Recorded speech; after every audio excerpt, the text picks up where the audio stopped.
subject matter. Probably the speaker. Are you like me? Subtitle, from the outer to the inner. Yes, You God. said what now? Thank you, Holy Ghost. For those of you in the balcony, are you like me? Subtitle, from the outer to the inner. Hallelujah. It's amazing because I in preparation, Take your time, sir. in preparation and asking the Lord, I begin to, you can't help but see if you're on this side of heaven, you can't help but see and notice things that are going on in the world on today. Hallelujah. And I began to ask the Lord, and he began to say, well, and before that, let me just read something else that came into my spirit that, and I thought about evangelist, and I was going to have her, but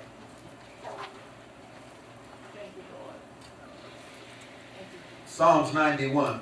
He who dwells in the secret of the Most High shall abide under the shadow of the Almighty. My God. I will say of the Lord, He is my refuge and my fortress. My God, in Him I will trust.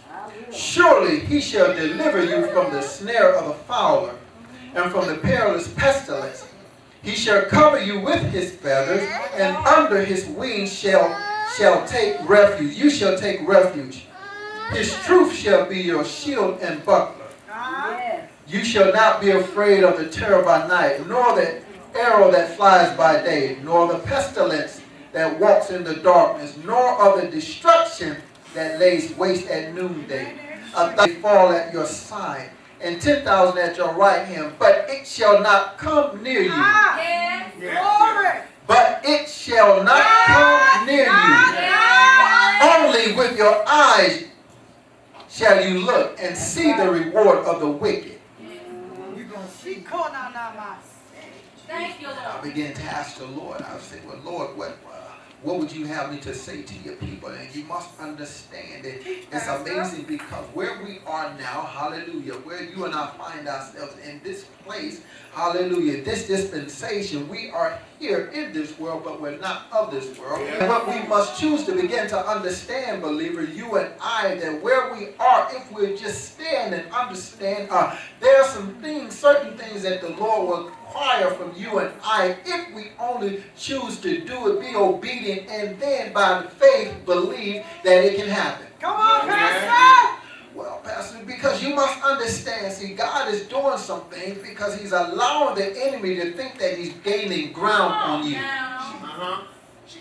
Well, Pastor, what are you saying? Well, you must understand it was just like back in the Old Testament, and it's when the adversary, which was Pharaoh, thought he was gaining ground on God's people. And it's so amazing when God just allows you some things God has need of you to do, but you must understand by faith you're able to overcome if you just be obedient and trust in the God of who He is. Because now where we are now in this thing, this dispensation, we should be more, hallelujah, grounded with who we are in Christ Jesus than what they were, hallelujah, in the Old Testament. Why? Because we have the 66 books, hallelujah, that said that God is able to do exceedingly and abundantly above all we can and should ever hope, ask, or think, according to the power that worketh in you.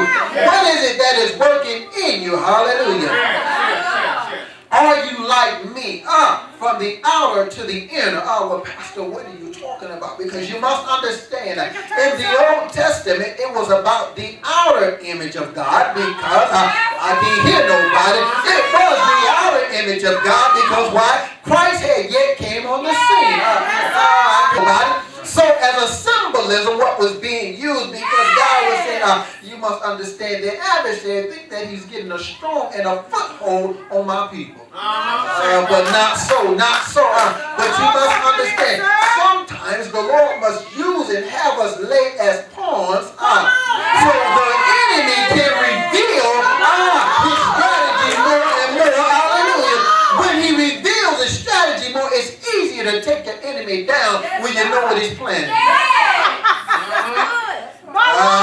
I can't hear nobody. So God used it. And he told Moses, he said, well, Moses, because you must understand, like it says in Exodus, when he began to say, well, Moses, this was, when you read all of Exodus and begin when you say, just before he said, I will do the Passover, this is what I need you to do. I need you to tell all the families, hallelujah, those that follow after you, that follow after me, because you are my mouthpiece, hallelujah. I need you to go to them and to say to do this.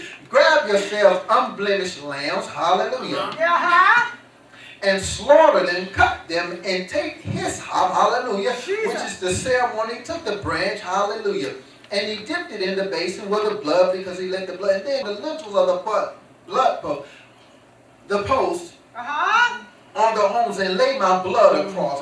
Because you must understand, I have to, because then now we're in a place now, you and I, you must understand, God is beginning ready to reveal himself to you and I spiritually.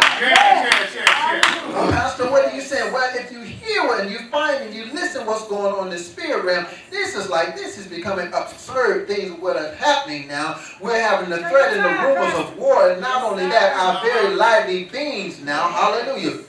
Jesus, come on. Our very lifestyles are being threatened. But how many know that God is listening? See, believers now must understand how God's ears always to his people. He may never, and because his word declares that my one day and who I am is one of yours is 1,000 years for Christ. Yes. One day is like 1,000 years. So he's already prepared things and he's waiting. I can see God just laying back on his lazy boy, hallelujah, because you're thinking, hallelujah, and your infinite thinking, hallelujah, that God is slow and he's not going to come. That's right. But the Lord is saying it's like it's 1,000 years for me. It's no problem. Your one day is like 1,000 years. I got time, in other words. I have time to do whatever I need to do on your behalf. Jesus. So where we find like the people, hallelujah, some of us now, where we are now, are because in this dispensation, we're going through some things because we're feeling the pressure of the evil one, hallelujah, upon our lives. If you hear of anybody that is breathing, you're feeling the pressures of the adversary on your life, hallelujah. But see, God, Psalms 91 say, you will see, hallelujah, but it shall not come nigh near thee. He that dwells in the secret place of the Most High. See, so we have to be able to connect the dots within ourselves and understand God has promises for you and I. God has shielded for you and I. The problem is now where we are, we find most even believers now, we get rattled over the smallest of things. Because what they didn't have, we have. We have a promise they did not have. Hallelujah. We have the... I can't go there yet. I can't go there. See where we get all frazzled. Hallelujah. And then it begins to reverse. What the enemy was supposed to do, we begin to do. We begin to unveil the strategy of what we're going to do next as opposed to just laying low. Okay, let me explain this to you. Take your time, sir. There's a thing now, because how many realize when you put pressure on something, it's either going to explode or it's going to release silently. My Lord. If you and I don't know how to release silently, we're going to explode. When we explode, we expose who we are. Everything on the inside of us come on the outside. So everything that we may be thinking, we let the adversary know what's going on in our minds. We let the adversary know what's going on in our spirits. Jesus. So reversals are happening now because, hallelujah, too many believers now are panicking. And God is saying, hallelujah, like he told them, if you understand, because I got you. Hallelujah. Like he told Moses to tell him, I got you. All I need you to do is begin. What did he say? The remedy. He said, in other words, are you like me? Because when I begin to pay the recompense to the adversary for that which he's doing unto you, if you are caught up in that and don't understand how I move, what befalls him will befall you. Say it now. Say it. My God. Pastor, what are you saying? Because you must understand. You must understand. People always say, well, why does the Lord allow bad things to happen to good people? Teach, Pastor, teach. I had him to read 1 John 1:7. Go back and refer to what it says. It has nothing to do with your goodness. It has nothing to do with your goodness. Don't allow someone to talk something that has nothing to do with your goodness that said it's going to stop God's hand from moving over on your life or on you. Because no matter how good you think you are, first and foremost, if you think you are good, you've already messed up. If you believe that everything that you do and you're doing it because you think that you're good and it's going to be pleasing to God, you've already messed up. Must understand the Bible declares there's no good thing that dwelleth in our flesh. So therefore, for any individual and to allow someone to put that on you, you begin to digest it and believe that there's nothing that you can do that is wrong, but you can always do bad because always do good and nothing bad. You've already lost. Yes, sir. So in that case, when people ask, well, why does the Lord allow good things to have bad things to happen to good people? You must understand. You never know until you understand, are you in the right place at the right time? Are you doing the right thing at the right time? Are you doing what you're supposed to do? God is only here. He comes to look for himself when he begins to declare damnation on individuals. If I don't see you, hallelujah, what befalls them are going to befall you, because if you understand who I am, that's why he told Moses, say, Moses, look, you tell them every time, everyone that I see my blood, because my blood rectifies it, it signifies me. I know who I am. Hallelujah. That's to secure them and to keep them. He who dwells in the secret place of the Most High God shall abide under the shadow of the Almighty. Psalms 91 is for the believer if you understand, hallelujah, you're supposed to do. Because when you read what God is saying in the spirit realm, when things are beginning to happen like it is now in this dispensation, hallelujah, something is about to happen and to go down. Will you be in the place where God will see himself through you? Because once at one time what was on the outside now should dwell on the inside of man. Pastor, what are you talking about? Christ was not then in the Old Testament, but now Christ is now. So if you and I, who we declare that if any man be in Christ Jesus, he's a new creature. All things are passed away, but all things.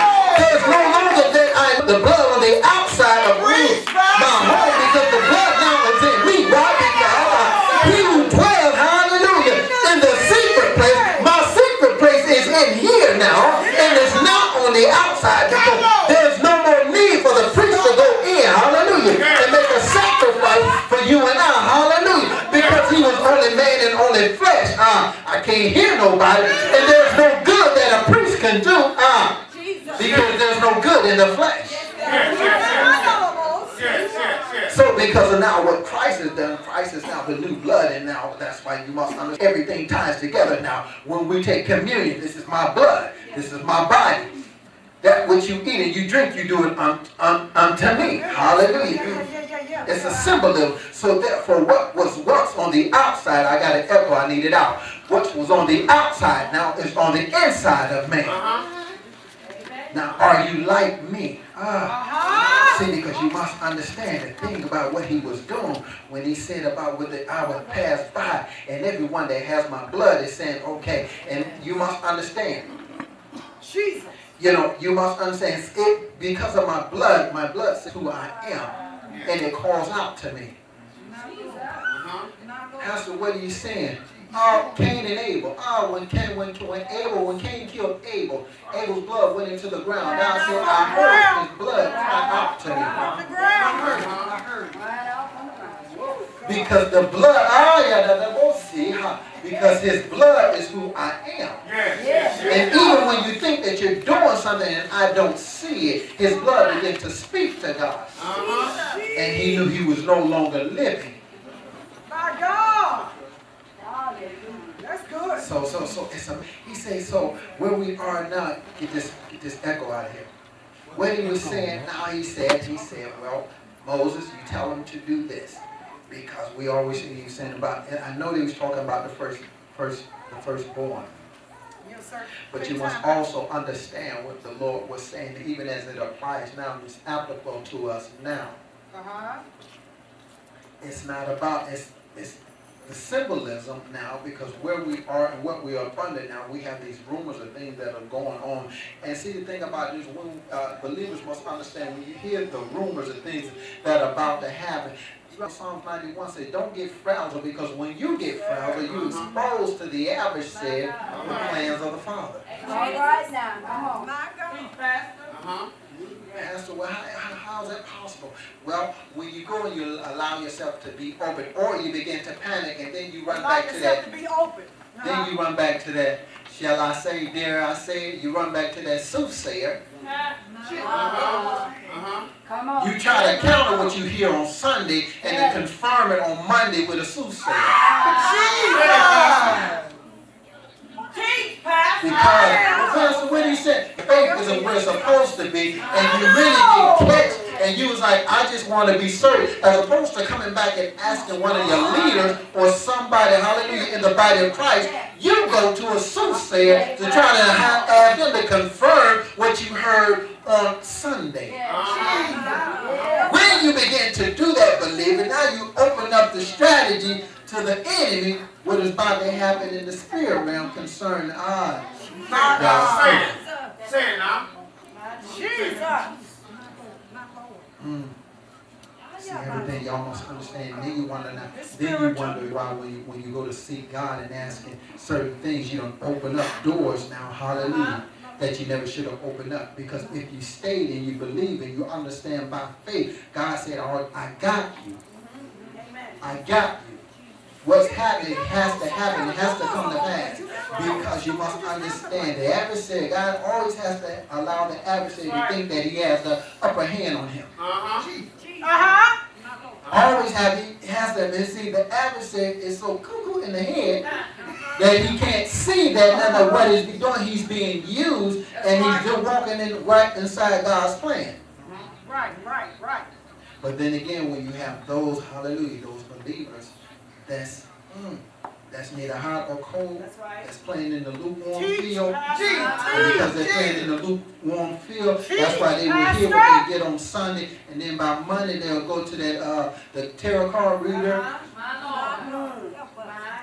or the soothsayer to try to get confirmation and confirm what they heard on Sunday. And they trying to play both sides against one another.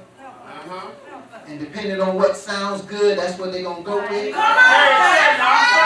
That's good, Pastor. That's good. Jesus. My Lord.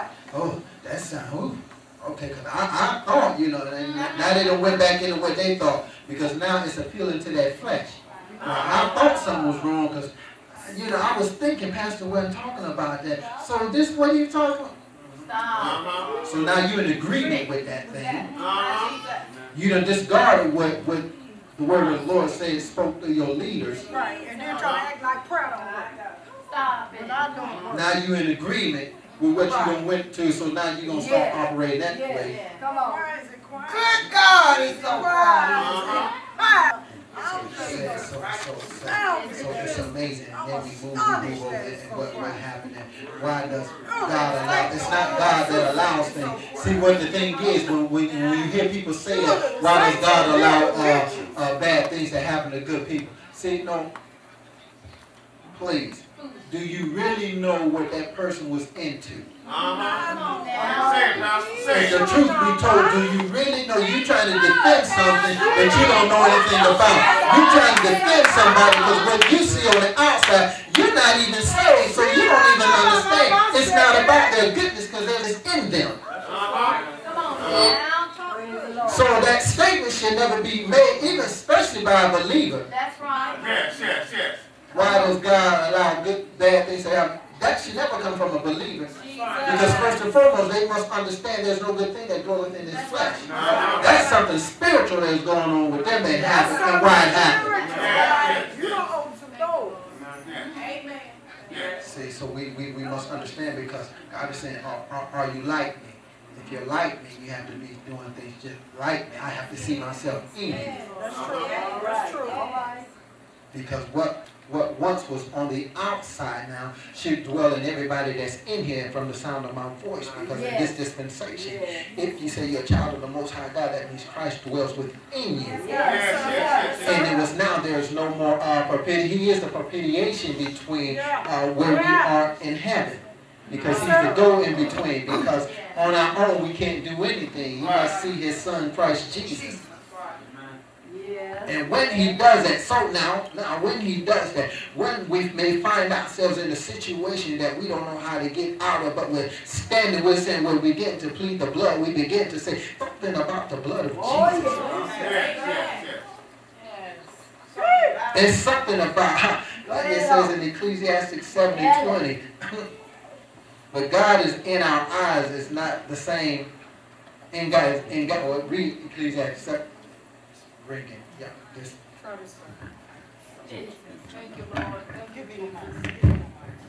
So it's a lot better. So you must understand now what God is doing, what God is saying, where you and I find ourselves, because what's about to happen in this dispensation, not many months hence, because of the foolishness, God is allowing, hallelujah, the adversary to set himself up for failure. And he doesn't even realize it. But the problem is now believers need to lay low and understand, quit saying the wrong things. Hallelujah. If you don't understand what to say, don't say anything. Hallelujah. Plead the blood of Jesus. Don't interfere with what God is doing. I can't hear nobody. Don't interfere with what God is doing. Moses was obedient. Moses did not interfere. He just did what God told him to do. He didn't try to say, well, God, how you going to do it? He just, okay, Lord, you want me to go tell them to go get some blood? I'll tell them to go get some blood. You want me to tell them to go kill a lamb? I'll tell them to go kill a lamb. Say get a branch of hyssop? I'll tell them to go get it. You say for them to dip it into the basin and land on the lamppost? I'll tell them to do just that, and that only, nothing else. That's right. Don't add your little twist to it. All right now. Don't put a little lemon in it. Don't do any of that. If that wasn't the instruction that you were given, don't do it.